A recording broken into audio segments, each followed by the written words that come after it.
अहेर टाइम्स, खेड्यातील बातमी शहरापर्यंत। टीबी म्हणजेच क्षयरोगाच्या उच्चाटनासाठी 100 दिवस टीबी कार्यक्रम अंतर्गत महागाव प्राथमिक आरोग्य उपकेंद्र येथे क्षयरोगाबाबत जनजागृतीसाठी भव्य रॅली काढण्यात आली। टीबी प्रतिबंध, लवकर तपासणी, उपचार, समुपदेशन करून नागरिकांना या रोगाबद्दल माहिती देण्यात आली। तसेच विद्यार्थ्यांना मार्गदर्शन करण्यात आले।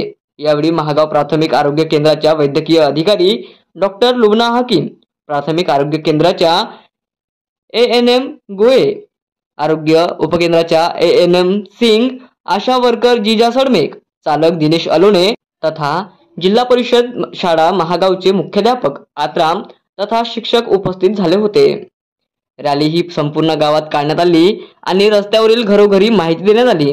टीबी विषयी भीती न बाळगता त्याच्याबद्दल पूर्ण माहिती असली पाहिजे, कारण योग्य औषध उपचार आणि चांगला आहार योग्य वेळी मिळाल्यास आजार बरा होऊ शकतो, असे लुबना हकीम यांनी सांगितले।